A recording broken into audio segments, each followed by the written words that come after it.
What is up, YouTube? We are back again with a brand new episode of the Fitness Lab podcast series. And today we are joined by Rick Foster from Strom. How are you? Hi, Dylan. I'm good. Thank you for having me on. Thank you so much for coming on. How are you? You good? Yeah, I'm good. I'm good. Things are a little bit hectic at the moment. I suppose for a lot of industries, this period of whatever you call it is difficult for us. And I think most of the people within our part of the industry have been really busy because people are working out from home. People find ways of getting by. And as a result, we are busy as fuck. Yeah, it looks for your social media, you seem just 24/7, just non-stop working. Yeah, that's been pretty much the constant for the last 5 or 6 years, but you know, it is what it is. Just recently, you seem even busier from my point of view. Yeah. No, it's one of the things that I normally do is I spend a lot of time traveling around the country. I do some consultancy work with Monster Energy, and I'm lucky enough to get to go and visit lots of our customers and so on. Because of lockdown, I haven't been able to do that, and as a result, I've been able to get all the little things that I wanted to get done, but never got time to done. Things like producing content. We had our media guy Laz down all day Tuesday just producing product breakdown videos, which is extremely boring, but it means that we are getting around to doing all the stuff that probably wouldn't have done otherwise. So that's been great. Yeah, it seems with your videos for the breakdowns, it must be easier for you because people ask you the same question probably every day, all day. So it's easier for people just to listen about the product. They do. We'll still get the same questions, but I get that. I mean, although it might be something that's really obvious to us and something that people who watch my social media might have heard 10 or 50 times before. If you've never heard it or you've just joined the channel or something, then maybe it's not obvious. You know, I mean, we're currently growing at a rate of maybe 100 followers a week. So that's 100 people who have maybe not got a fucking clue what I'm going on about a week. So I try and be patient, you know. It's not stupid if you don't know the answer, I suppose. Occasionally it can be frustrating because there are things that you could find out just by doing a little bit of digging yourself. But yeah, I suppose that's the thing with social media. It's a lot easier just to ask someone else. Yeah, that's probably true with Instagram. I've got loads of questions for you. Let's just get started with them. Sure. Yeah, by all means. First question is, in the beginning, what inspired you to start Strom? Sorry. So a lot of people don't know that this is actually Strom 2. So the first Strom started 2008, 2009. And I was just getting into, I'd always kind of gone to the gym. I was just getting into strongman. And I visited a supplement shop in Wrexham, which was about 50 miles from where I lived at the time, but it was the nearest place. I lived in the middle of fucking nowhere. And there was a guy in there who was dressed very much like, he was an old school, dressed like an 80s bodybuilder, big grey goatee, and he was wearing like a spandexy top thing.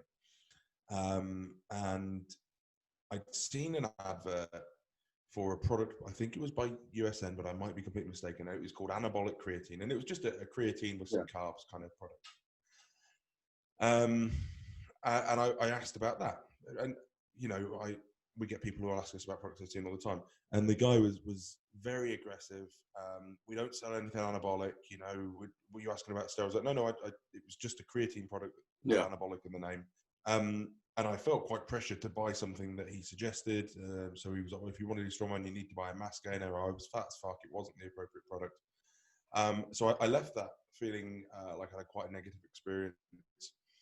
And I'd had to travel 50 miles for that experience. Wow. And I lived in a small town called Bala in North Wales. So I decided, you know what, how hard can it be? We didn't do any web sales. That wasn't really a thing then, certainly not for small businesses.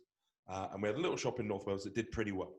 And it was basically born out of having a poor customer service experience. And I'm sure that's how lots of businesses start. You try and engage with a business to do something, and it's not done in a way that you feel perhaps is the best way to do it. So you think, well, I'll have a go at doing it myself. Yeah. Sometimes rightly, sometimes wrongly. But we're 12 years later. That business went out of business 9 years ago, and we're still here. So that's a crazy story of how it sort of began then. Supplement shops used to be a really funny place.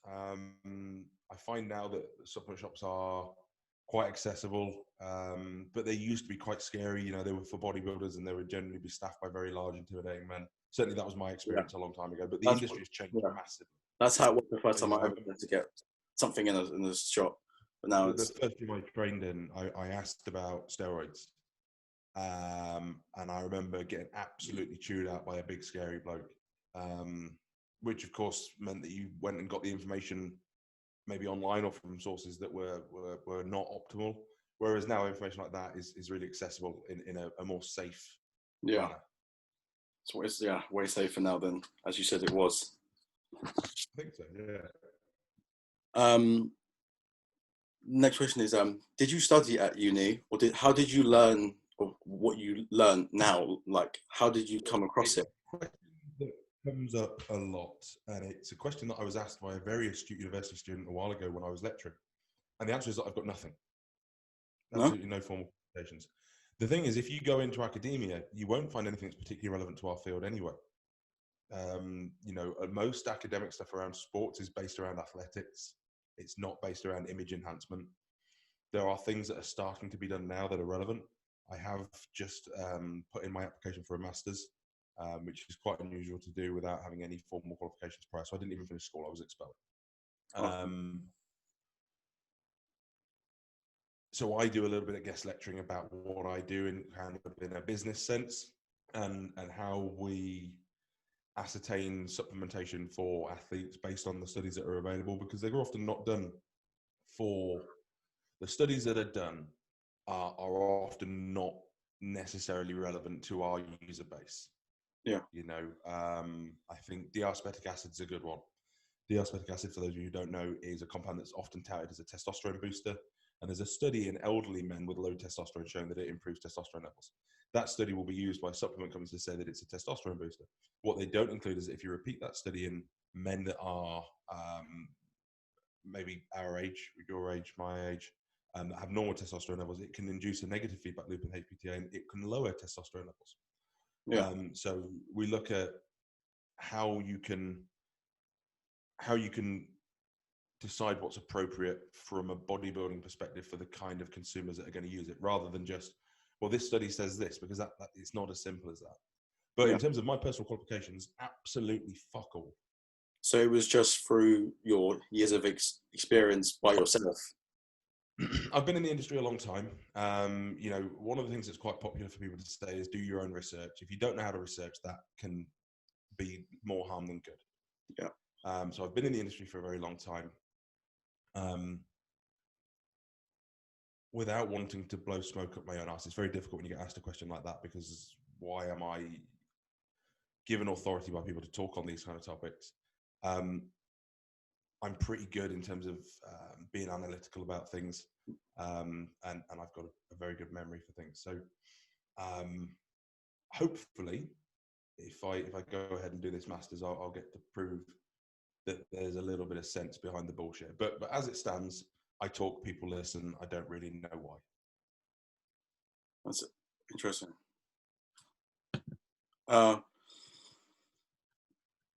The next question is, how did you come up with the brand name for your company? So the credit for that has to go to a guy that I used to train with who didn't really like me, but we trained together, called Thomas Gwillem Hughes. And I only recently thanked him for the name because, I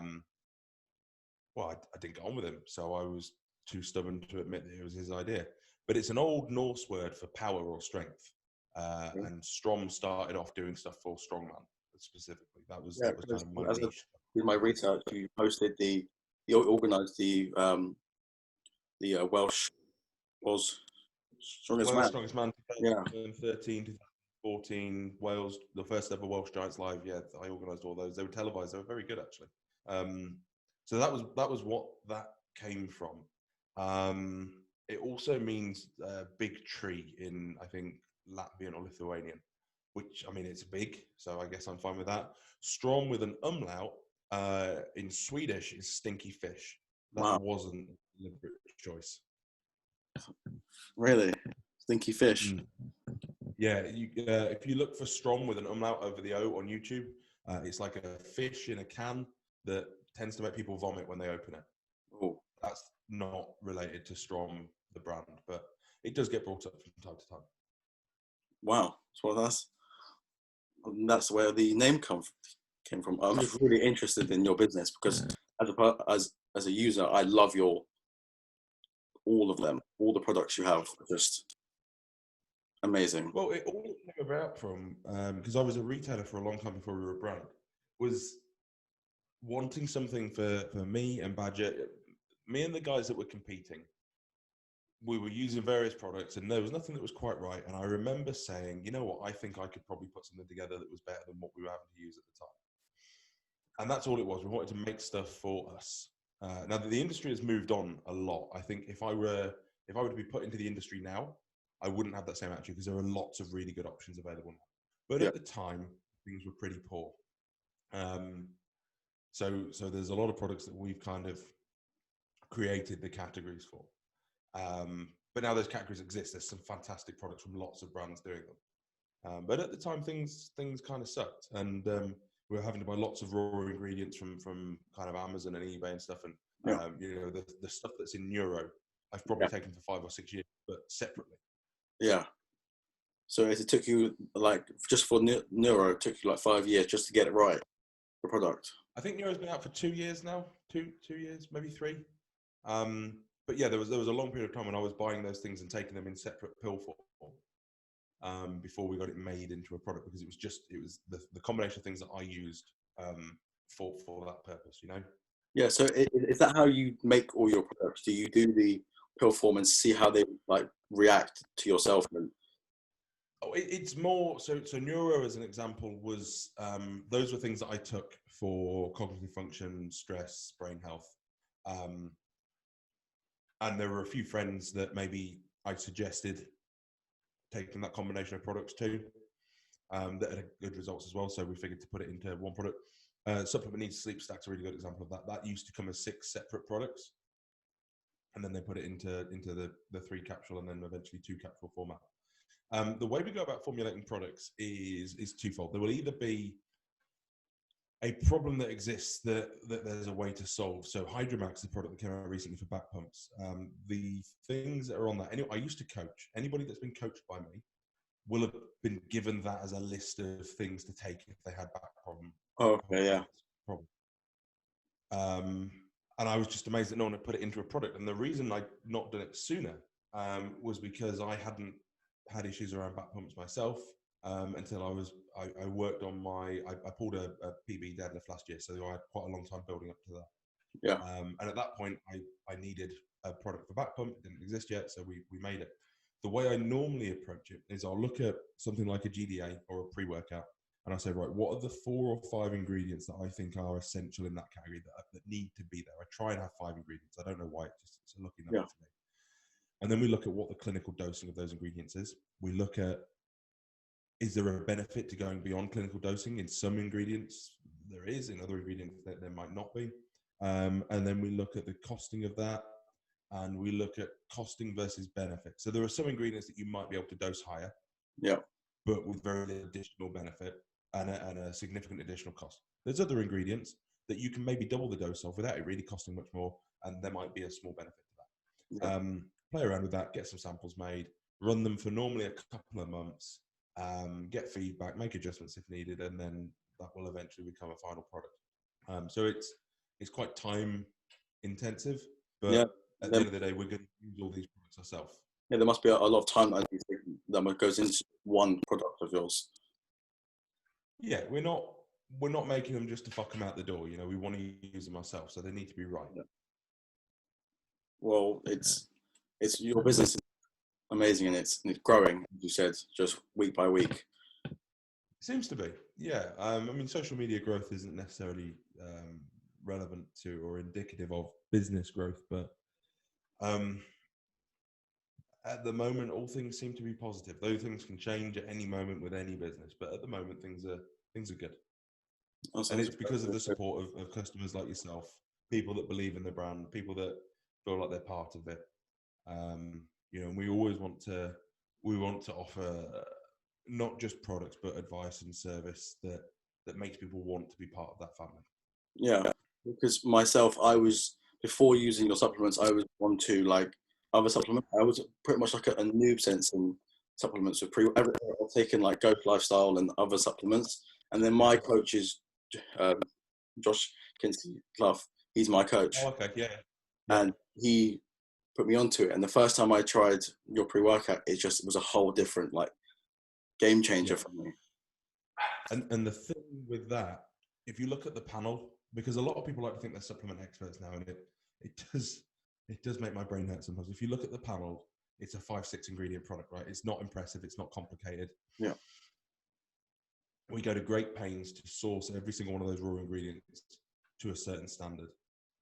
You can go to China and buy whatever you want for pennies, but it doesn't necessarily mean that it is what it says it is. It doesn't mean the purity is there. You know, we will mess about for months to get the right forms of the right ingredients. There is more to a product than just what it says on the panel. There's also kind of the entourage effect, the way in which certain ingredients interact with each other. More is not always better. Sometimes it is. Yeah. Yeah, quite often people won't get the products until they've tried the products, and then they really get it. Yeah.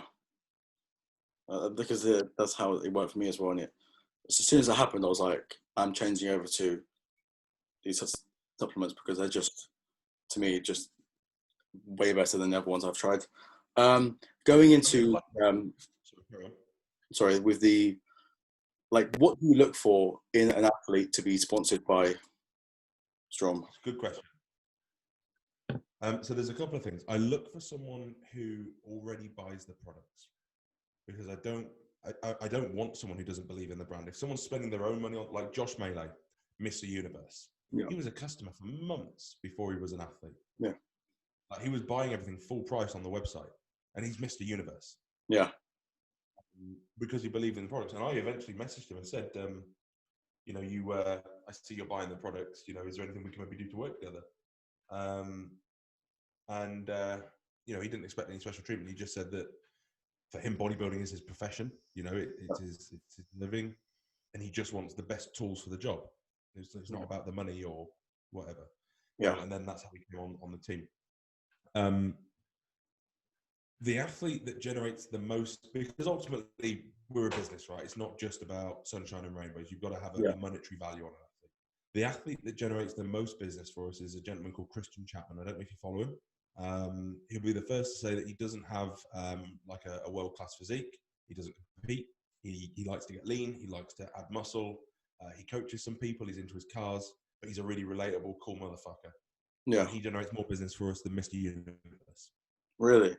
Despite having 10,000 followers. Wow. So what I look for is people that I watch. I look for people that I watch their stories. You know how it is on Instagram. There's some people you tap through them all. And you very see quickly, very quickly, yeah. There's other ones that you just fucking swipe past because fuck that cunt. Yeah. And then there's some where you actually watch them because they're enjoyable to watch and they're engaging. Yeah. And ideally, they don't talk about fucking supplements all the time because that's not interesting either. So people that I find interesting, people that I relate to, people that other people relate to, those are the people that when they sit down and have a serious conversation, say, hey, you know what? My training is really important to me. And actually, I use this product and it does X, Y, and Z for me. Yeah. That's what I look for. And I also look for those athletes to say if they don't like something. So for a long time, we didn't have Simuax Black Edition. We only had the Pro. Yeah. And Will Carver's been an athlete of us for ages. And he would say quite openly on his Instagram, and he messaged me and said, do you mind if I say this? And I said, of course I don't mind. He doesn't like Stimumax Pro. It's not strong enough for him. Yeah. Because if he doesn't tell his followers and the customers what he genuinely believes, how can you believe him when he says something's great? Yeah. So I always want honesty. If people use products from other companies, that's great. You know, that shows integrity that they're completely open at what they do. Because ultimately, you guys, the customers, spend a lot of fucking money on this stuff.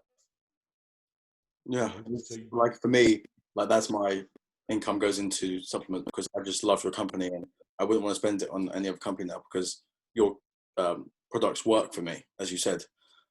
Yeah, no, that's the thing. And everyone kind of says the same thing. So someone that's personable, someone that's interesting, if they have a world-class physique, then that's a big bonus. But the amount of people that we've completely ignored or turned down who are world-class, you know, IFBB pros, I don't think any English IFBB pros, we get a lot of internationals. if they're just a physique, I'm not interested. Yeah. They need to have a personality. They need to be honest, and they need to be able to. They need to be able to explain why they do things. Because I know when I was, obviously I don't bodybuild anymore. I train, but when I was serious about it, I would look to guys like that for advice. Yeah. And to understand how things work. Because with your athletes, they are like engaged with the audience and they make it interesting. Yeah. For someone like that, when he posts about you, makes it very interesting to want to buy the product. Yeah. Yeah, he swears a lot as well, which I like. Yeah, like he gets you like interested in the product and the way he does it, the way he puts it out there. Yeah, absolutely. But we never pressure them to do that. You know, there's no. So with some sponsorship contracts, if you ever sign a sponsorship contract, you'll be given like you must do 4 social media posts a week. You must do 3 stories a day, 1 post on your Facebook. There's none of that with us. You know, we've got athletes that might post once a week or once a month. We've got athletes that might post 20 times a day. I don't care. Yeah. Because we want real people. Yeah. People buy from people. You know, and it's a huge honor for us to be able to support someone like Josh Melee. Yeah, so there isn't like a hard and fast rule. What I would say is that if someone's goal is to be sponsored, you're chasing the wrong thing. Sponsorship should come as a side effect of the goal. Have you had people message you saying, "Can I have a sponsorship?" and like try and work their way in that sense of trying to get one? Probably 2 to 4 a day. Really? That's a lot of people when it builds out. Yeah. To be honest, if it's anything that looks like it's been copied and pasted, it gets ignored. If they say, "I love your products," and then we have a bit of a look and they've never bought anything, it gets ignored. If they've never bought a product, it might not get ignored, but they certainly won't get any kind of useful response. But if someone has like 4 followers and they look like my dad, but they've made the effort to write something actually specific and that's personal, then I'll always make the effort to reply. But you get a lot that are just copied and pasted. They've clearly sent it to 50 different companies. And see if hopefully they're hoping one person says, "Okay." Someone will buy it. The other one you get that I always think is bizarre is you'll get it from normally young lads who will say, "Oh, I'd love to work with you. Would I be able to be an ambassador or be sponsored? You don't need to give me anything." Because they're that desperate to be sponsored. They don't actually want anything for it. They just want to be able to tell people they're sponsored, which is a real shame, I think. Yeah, but people want now in this industry now, it's always about having that sponsorship. People like, "I need a sponsor, I need a sponsor." But as you said, that's not the case. It should come naturally. It's a side effect of the goal, yeah. What people... It's really straight. So the whole point of sponsorship is so that companies can financially support athletes who are trying to make it their full-time job. Yeah. You know, because it doesn't pay well. If you work, I don't know. I was going to say if you work at Tesco, but a lot of guys that train have pretty well-paid jobs. If you've got a decent, well-paid job, you don't need a sponsorship to help you compete. Yeah. You want it because of your ego. Yeah, it's a benefit, what you said, with the physique and how far you get in the industry. It's just being a cool person. Yeah. Strom's about a family at the end of the day. We want to be a family of cool people. Yeah, and as you said, it looks like it because everyone's got a unique, as all your athletes, they all have a unique character to them, all of them. Yeah. Like even Will, I forgot, I don't know his last name, but yeah, he's interesting. Like I watch his little Instagram videos. I watch them and I watch every one of your athletes because they're interesting to watch. It's not like someone saying, "Oh, buy this." Like it's just like very. Genuinely all hang out together, and do stuff socially. Like we're not at the moment, obviously, but yeah. That's I see why you've chosen each athlete to work with you. Yeah, they're good guys. They are. Are you hoping to make Strom just a UK based company, or do you want to soon make it global? So we already have distribution in Holland, Belgium, Australia, New Zealand. Wow. We've got an outlet in France. There's someone in Spain that has some bits. I knew We're about working on some. Denmark. We're working on Wow. America. Wow. Working on something for America imminently. We've got Strom Ireland, which does the Republic of Ireland. We were supposed to be at FIBO at the start of the year to sort out European distribution, and we were supposed to be going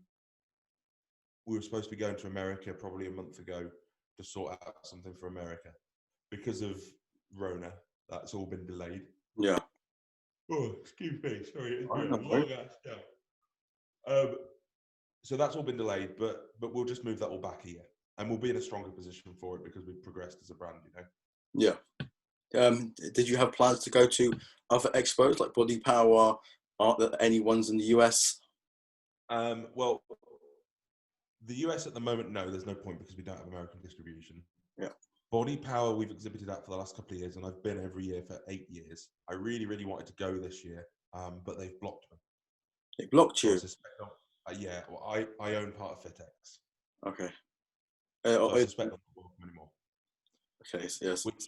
Which is fucking stupid. Phil, if you're listening, it's really stupid. They think that they're rivals, and they're not. So if you have a bread store, and I've got a bread store next door, we're competition. Because someone comes along, they're going to buy one loaf of bread. Yeah.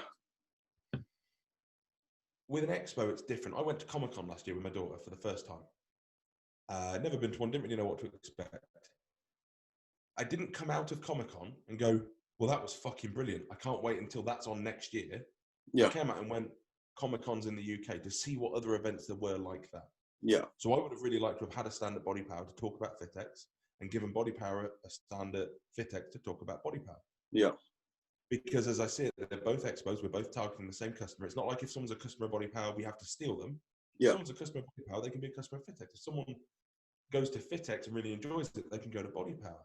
Yeah. They've both got slightly different ethoses, but they're both fitness expos. Yeah. Okay. FitX is hopefully going to be a bit more interactive. That's kind of the goal. And it's more affordable because as a brand, Body Power is like your biggest expense of the year.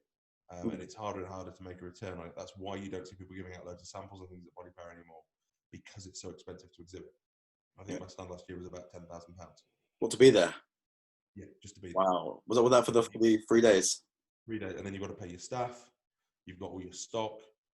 You've got to physically set up a stand and buy all the stuff like that. It's a very expensive venture.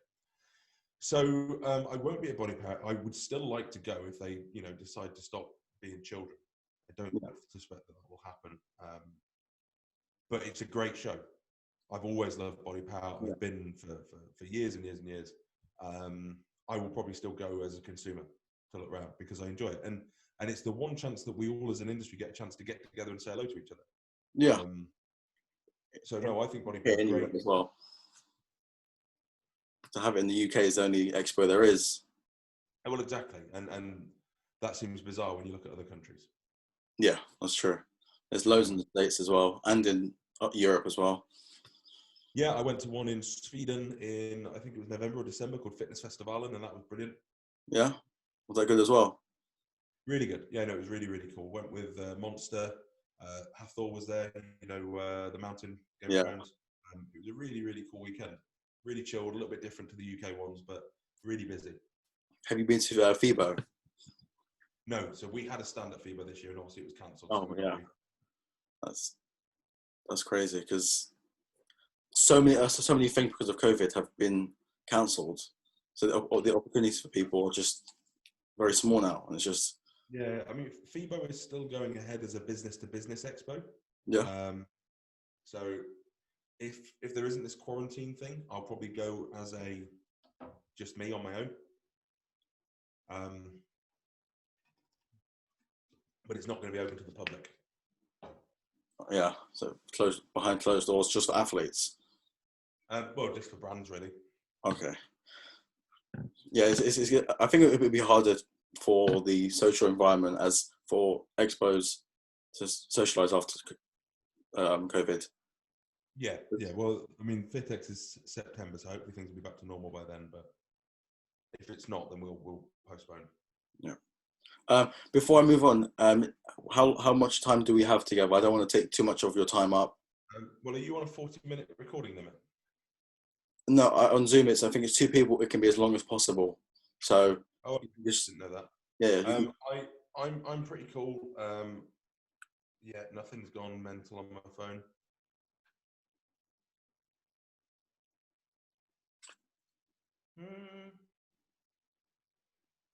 Sorry, Mark from Cardiff Sports Nutrition has just messaged me and said, new product. You did tell me about it. I just forgot to order it. I don't know what product he means. What new product? I don't know. He's already got Hydromax. No, I'm pretty cool, to be honest. Because I delayed slightly, I got everything else done that was kind of critical. So you've got me for as long as you can be asked with me. Okay, because I still have some questions, and then for my podcast series, I do obviously at the end like 5 would you rather questions to like finish it off on a good note. Right. Okay. But that's at the end. That's just like silly would you rather questions. But the other question is for your bodybuilding career, when you like before you started, did like drugs come in very soon or after like you were like a good amount of time into your career? Well, bodybuilding is a stretch. I only did 1 show. I did have the best legs in that show, but the rest of me basically disappeared to nothing. And I had the best legs because my legs were weird and good, not because of any particular talent. I kind of over dieted, came in very, very withered.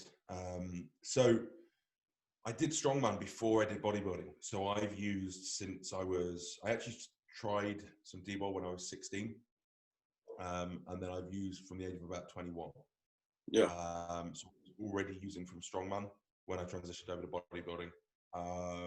So it was ramped up pretty hard when I made the transition to bodybuilding. I don't feel that was the right move in retrospect, because side effects and stuff became quite unmanageable, and I didn't really add huge amounts of tissue because I was in a significant deficit because I had to drop all the weight from strongman. Yeah. But yeah, they've always been a part of the process for me.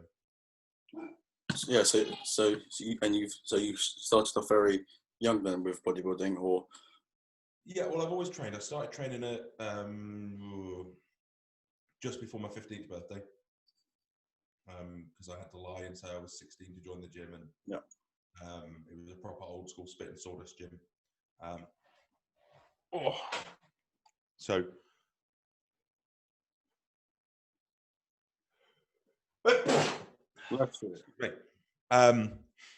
yeah, so I trained for a very long time. The gym I went to was like a spit and sawdust bodybuilding gym. So after a couple of years, I tried some D-bol.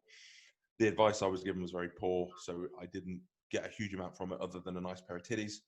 So I left it for a while, and then when I was a bit more educated, went back into it at 21. Wow. So as you've competed in bodybuilding, powerlifting, as you said? Yeah, only push and pull. So with powerlifting, push and pulls, just deadlift and bench, no squat. Okay. So wow, and obviously strongman. Yeah.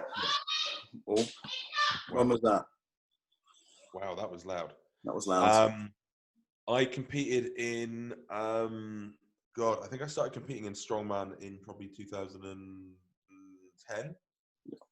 And I did Wales Strongest Man 2012. I did Britain's Strongest Man 2012, competed at. A guy had a heart attack the year I competed in Britain's Strongest Man, and he still beat me on points. That's how good I was at strongman. Jamie someone. They resuscitated him. He was okay, but we thought he was dead. And then I kind of stepped away from strongman because I had a back problem that appeared not long after that. And that's when I kind of started dropping weight and moved into bodybuilding. I competed in bodybuilding in 2016, I think. 2015, 2016, around the time that Strom in its current form appeared. And then since then, I had a couple of years when I I got very big and very lean, but I never actually brought that package to stage, which I will probably regret forever, because I did get to a point where I probably could have done fairly well. And then I got so tied up in the business, I'd not really done much. Last year, I really fancied competing in powerlifting, again, because I got pretty strong. And then the old back issues came back to play. And I've kind of accepted now that training for me is just something I enjoy rather than something that I'll compete at. Yeah, because as a businessman, well, as you said, I think on a private message, you said you're more of a businessman, or somewhere on your account you said you're more of a businessman, and you push towards that. Then yeah, no, I've do the things that you're good at. I think with bodybuilding, there's a lot of pressure on people to do it and to do well at it. And actually, the people who do well regardless. They're naturally talented at it. And that doesn't mean that you can't get better, you can't get bigger, you can't get stronger, you can't get leaner. It just means that for me, I'm very competitive by nature. So if I'm going to do something, I want to do something that I'm good at. Yeah. I'm good at business.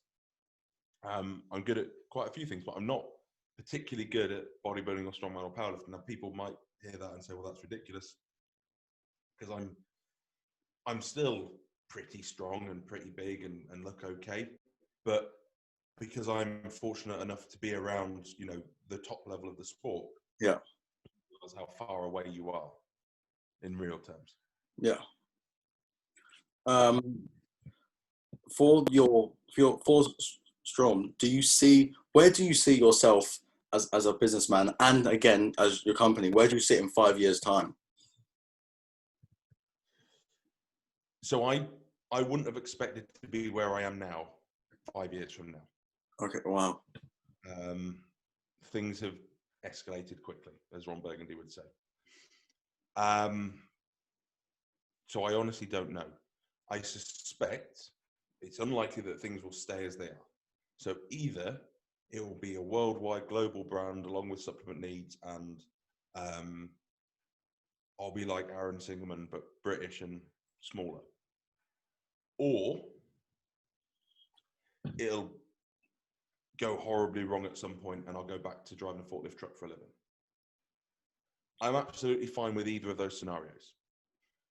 Because when I started this, yeah, I lived in a 1-bedroom flat and drove a Volkswagen Bora that had no MOT for 12 months. Wow. So I've been to the Isle of Man TT in the VIP box.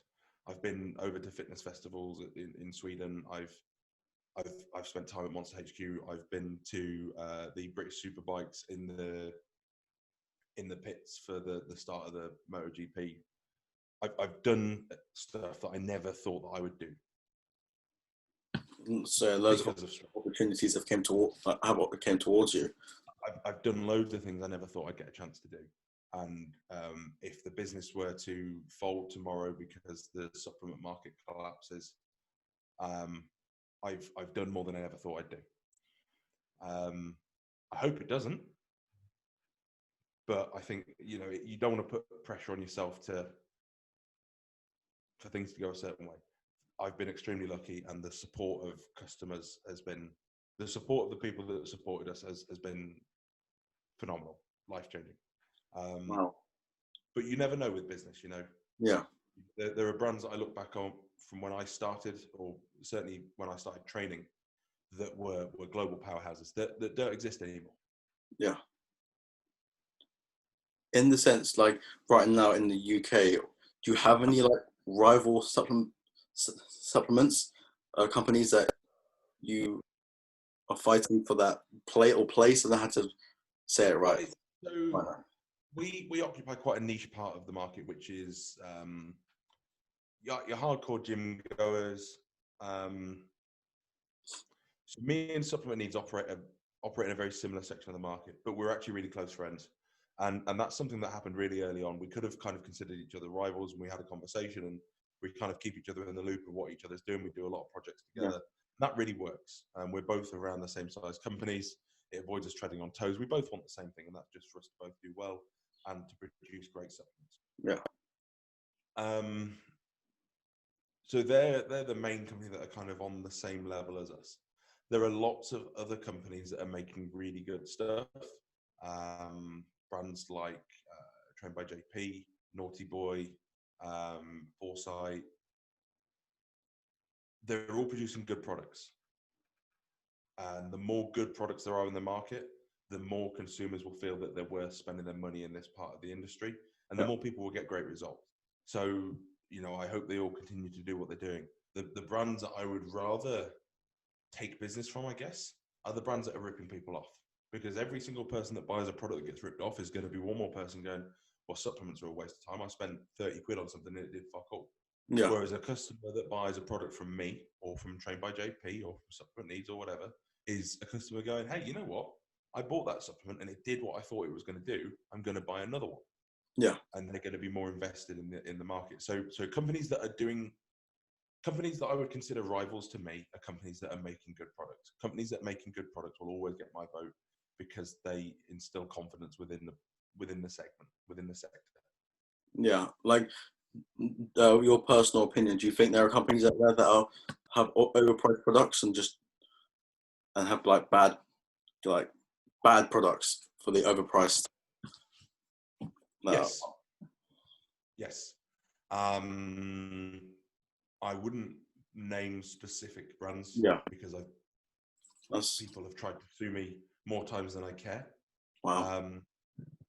I mean, 2 or 3 times, but once is more than I care for. But there is a brand that names their products to sound like steroids. And they are some of the scummiest scumbags on the planet. They're selling a product that sounds like D-bol, that contains 2 grams of whey protein per tablet.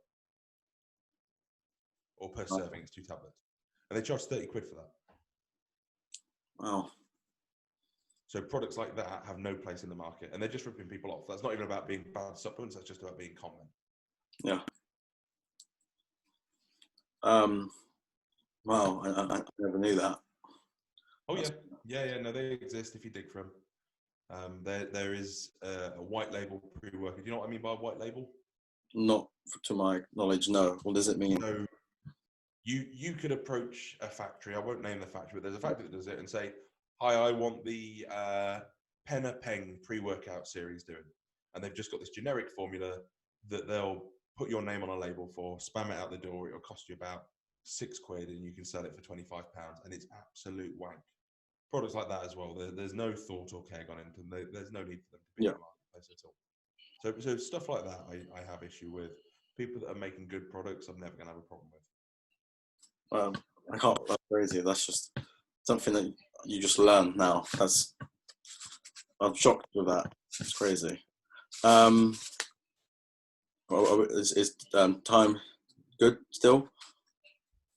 Yeah, we're cool. I'll just see if over markers. Yeah, he means the cranberry. Oh yeah, yeah. Would you yeah. Yeah, I didn't pest you with it because I know you're busy as fuck. I'm actually doing a delivery next Friday to Body Freak. If you'd like me to pop and see you. Sorry, I communicate via voice notes for everything because I'm lazy. Oh, that's all good. It was crazy when you said a couple of weeks ago. I think it was a month now, or even less. When you said just give some names in, and I put in Cranberry Crush. I was like, whoa! I just. You know what? We had 3 suggestions of Cranberry Crush, and it works. It rolls off the tongue. Yeah, it's a good name. What we mostly got were things to do with mermaids' vaginas, and I think they missed the play that I was going for. So Ocean Spray is a well-known cranberry juice. Yeah. So I thought it'd be nice to do some kind of seaside splash because it's a play on Ocean Spray, so cranberry juice. And because I said seaside splash, people went with either salty or nautical themes. So mermaid piss, mermaid vagina, crab shit, all stuff like that. I don't understand how people's minds work, but Cranberry Crush definitely made the most sense out of all of those. Yeah, it was crazy. I was like, oh my god, I chose that, but it was a good name, really good name. Well, you'll have to buy a tub now. I will. I've got so much of your products. It's going to last me like 2 years. Well, for my birthday was like 2 weeks ago, and for myself, I like just went crazy on your products. Right. I just had to Fair bulk. enough. I bulked up on your products, like, and everything. So I can never run out for like 2 years. Right. Fair enough. Um, the next question I have for you is, when you started the company, did your like family and friends support you, or were they against you starting a company, this type of company? My dad used to say to me, "How's your fart powder shop going?" Sleeping supplements. My dad now buys Support Max Drawing Company. That's the big win for me, because my dad's always said supplements are shit. So I sent him some Support Max Joint maybe 6 months ago, and he won't be without it now. My mum, uh, runs a business selling pet supplies on. If you want dog stuff, pawstrading.com. They sell dog related stuff. So she kind of gets the running your own business thing. I think most people thought that it would fizzle out. All I expected to do was earn minimum wage and not to work for someone else. I was happy with that, because I don't like working for other people. There's a lot of people like I've met in this industry that don't like to work for people. Like, in that sense, they just wanted to be as their own personal job, to be working from themselves. Yeah. No, I completely relate to that.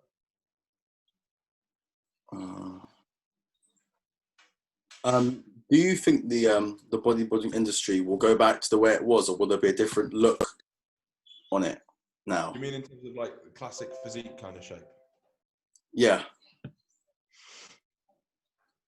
So the thing you've got to understand about that is the way judging works. So the way we got from Arnold's physique to Ronnie Coleman was that every year someone would come along that was a little bit bigger and a little bit leaner, and they would look a little bit more impressive, and they would win. And that process continues every year. Oh, he's a bit bigger, he's a little bit harder, because it's bodybuilding, right? That if anyone thinks the goal of bodybuilding isn't to be the biggest motherfucker on stage, then you're doing it wrong, in my opinion.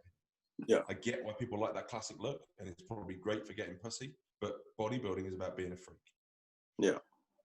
And then eventually you end up 30 years down the line, you go, oh, well, he's got a big waist, he's got a big gut. Well, you're 100 pounds heavier than Arnold was. That requires a lot of food. That requires, and the guys look great when they're in a pose doing a vacuum. They might not hold it between transitions and stuff. So the only way for it to go back is for them to have, I suppose, effectively hit the reset button and say, right, we're not rewarding that anymore. You need to be smaller, you need to be whatever. But then once everyone goes back to being small or being less massive, the guy out of the smaller guys that is the biggest and the leanest will get rewarded because it looks the most impressive. Yeah. And then every year everyone's got to try and beat that, and you end up eventually going around the same cycle again. The best example, or the best two examples, would be men's physique. Have you seen Mr. Olympia men's physique? Is that Ryan Terry? Yeah, they're fucking massive now. They are. You know, they're not just like men's physique. UK amateur level might just look like a guy on the beach that's got a pair of delts, but top end men's physique is they're big. And so they got rid of women's bodybuilding. Yeah, I remember that. But women's physique is gradually getting bigger and harder and fuller. Yeah. So it will eventually fill that gap. You know, bikini was never about having muscle at all, but now you get rewarded for it a little bit. And it's funny when you judge the criteria. I judged a show a while ago, and there was a woman. She looked fantastic, but the criteria for bikini specifically said no vascularity, no separation, only outline of abs, that kind of thing. Yeah. And then an Eastern European woman who looked fantastic, but she had separated shoulders, she had vascular forearms, and she had full abs. And she didn't place at all. She came last, in fact. Wow. And they became very angry. And trying to explain, no, you look great, but you just don't fit the criteria is something that can sometimes cause a lot of issues. And occasionally, I think for judges, it's easier just to go, oh, they look the best, because they do objectively look the best. Yeah. So will it go back to how it was? I don't think so. I think classic physique is good for it. But, you know, if you go to a show, the classic physique guys look great. And I would argue that as someone who's not competing, I'd love to look like a classic physique guy. but I don't go to the show to see the classic physique guy. I go to the show to see the 300-pound massive bastard. Yeah, that's how, as you said about with Arnold, and now people like running. It's like, I think his heaviest weigh in off season was like 260. Now people get into like 320 off season. But just the size is getting bigger and bigger. Yeah. Now for the open, it'd be the biggest guy, but the leanest. Yeah. Yeah, and you know, people talk about, like, if you look at pumping iron, the guys were lean, they look great, but they were nothing like conditioning that you get now. Yeah. Nothing. It's like there's it's a large comparison compare from someone like Ian Vale, that's us, to Arnold. Just a size difference between them two. Because he's 295 right now, I think. Yeah. So Ronnie, it's just the comparison is completely different now. As you said, each category is changing.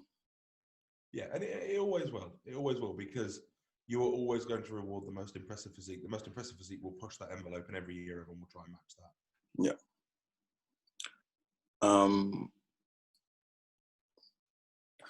Is time still good? I just don't want to take too much of your time because I'm a very busy person. So you cool. It's Thursday night. Things are we're cool.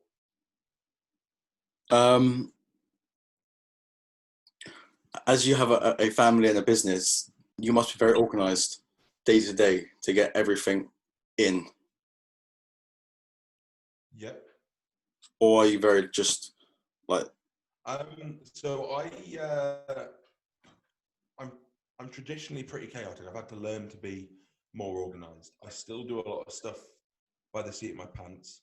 I've got staff that are very good. So I do rely on them quite a bit, because to an extent I need to be told, right, Rick, you need to be here at this time and do that. And I'm pretty good at doing things with little to no preparation. Yeah. I just email myself everything.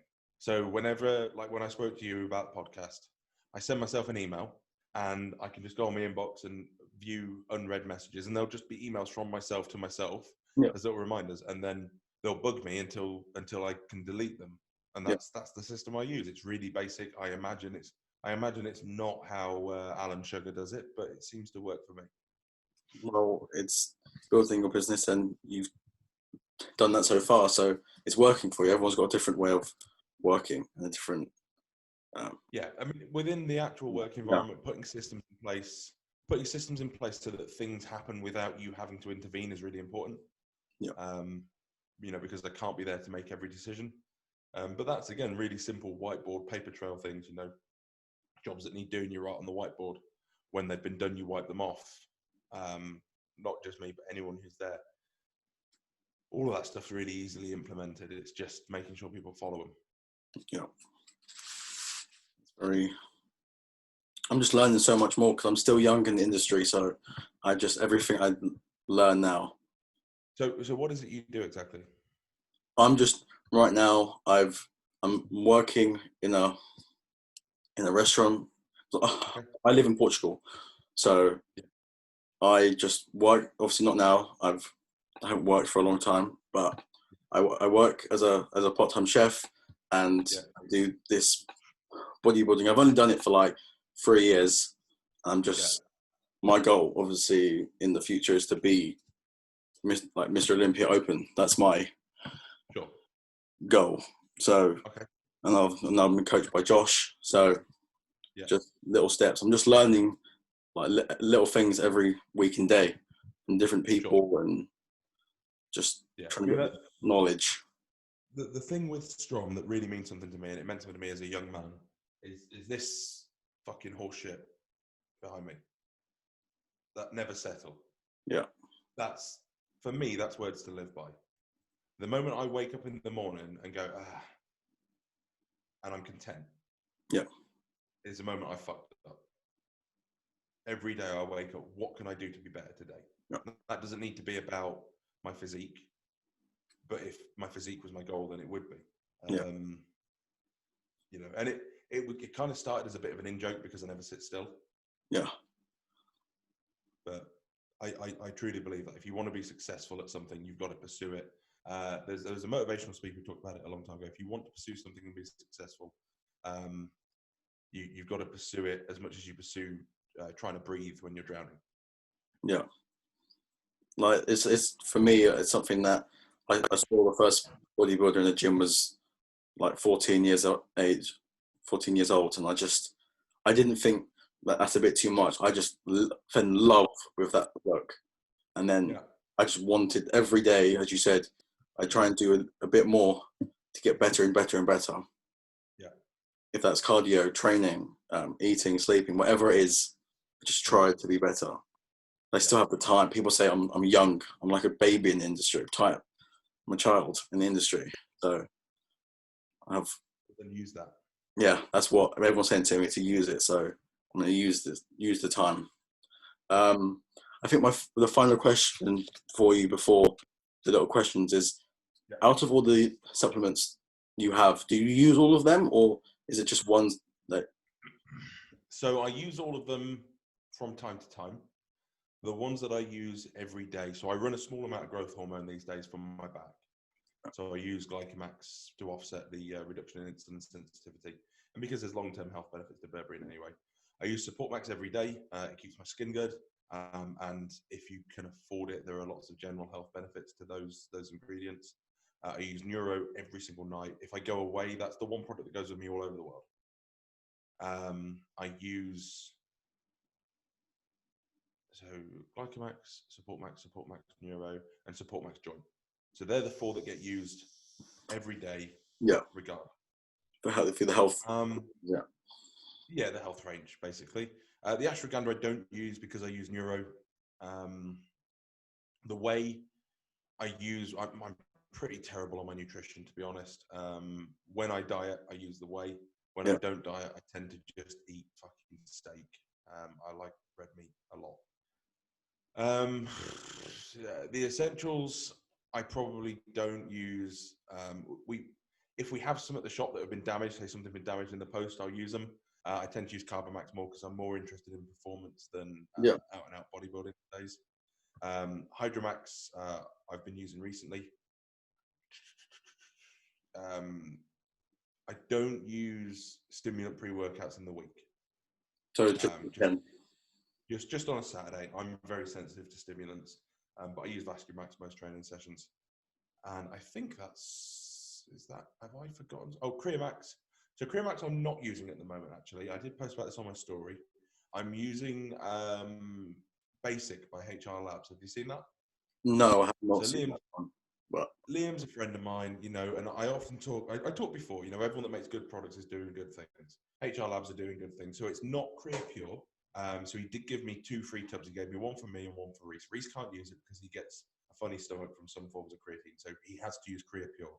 So he uses Creamax still. But it's creatine, betaine, Pico-2, beta-alanine, taurine, pink Himalayan salt. And it's kind of like a once a day, all of the things that are useful supplement. Yeah. Kind of a daily ritual idea. So I'm trialing that for a month because he gave me a tub, and I think it's a decent product. It tastes good. I've actually got it in here now to stop me getting tingles, because you don't want beta-alanine tingles first thing in the morning. I have half in the morning when I get ready, and then I put it in the fridge. I have the other half when I get back in the evening, because it's got 3.2 grams of beta-alanine. So I quite like that. Am I forgetting anything? Is it? I don't know how to pronounce it. Is it Systolmax? Is that right? Systolmax. Sorry. So Systolmax, if I'm using anabolics, is an essential for me. My blood pressure suffers really badly. We've got quite a lot of athletes that are very big that use it. So I only use it if I'm pushing. And if I'm completely honest, I'm probably unlikely to push my weight up again ever, because my back can't handle it anymore. I'm getting pretty fucking old, and my other hobby's motorbiking. So being heavy on a motorbike is not fun.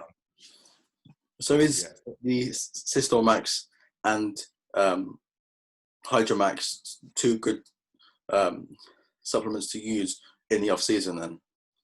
Yeah, certainly if your weight's getting high, definitely. The only thing with Systemax I would say is that if you don't have high blood pressure, don't take it, because it will drop your blood pressure to the point where you'll maybe get phases where you feel dizzy and so on. Yeah, because I haven't tried the Hydromax yet because I don't need it in a sense, because I don't have I only have the back pumps during back and legs, but not. Is it throughout the day process, or is it just during the training? So you would use it every day to resolve that problem. And there are other benefits to it. And it's, I mean, you live in Portugal where it's pretty fucking hot. I don't know how you wear a hoodie. But it's, yeah, it's useful every day. When you get really bad back pumps, you can get them constantly, like all the time. So getting them when you train is not that much of a problem, but they're just fucking vile, you know? Yeah. Because I've never experienced like throughout the day back pumps. I've had during training, but not. So I think I probably won't get it. Yeah, the bigger you get, the more of a problem it becomes. Yeah, and I'm not that big yet, and I'm trying to drop right now, so I won't need it. I'm gonna move on to the 5 would you rather questions to wrap it up. These are just from. I just got these off the web, so just see. The first one is, would you rather crap your pants in public once a year, or would you rather crap your pants every day in private for your public? I did that in public. I did that in the shop like 2 months ago in front of Liam from HR Labs and fully styled it out. So yeah, I'm fine with that. I'm fine with that one. Yeah, no, I did that 2 months ago in the shop in front of a business. Wow. So, yeah, own that shit. Own it. Yeah. Would you rather be able to stop time or fly? Stop time. Wow. I'll do the other one. Would you rather get frostbite or third degree burn? I mean, they both suck. I'm gonna go with frostbite. Frostbite. Sure. Yeah. Would you rather be naked everywhere you go at all times, or every time you have sex, people are watching in the room? Definitely the second one. Second one. Yeah, again, own that shit. Confidence, yeah, just... Yeah, 100%. That's it. What are you doing? Smashing. The final one is, would you rather be the tallest man alive or the shortest man alive? Tallest, easy. Tallest? Yeah, who the fuck wants to be the shortest man alive? That's true. Probably small as well. Yeah, no. Tallest, definitely, 100%. I just want to fit one more in if you have the time. Yeah. Would you rather lick a donkey's ass or a rhino's balls? I mean, you don't shit out of balls, so I'm going to go with balls. Balls? Good answer. I think that wraps up the video, and thank you again for coming on. You're more than welcome, and very best of luck with your goals. Thank you very much. Thank you guys for watching. Like and subscribe. I'm going to put your Instagram and your website for Strom down below. Sure. Yeah. So guys, just go like and subscribe, and I hope you enjoyed this video, and I'll see you in the next one.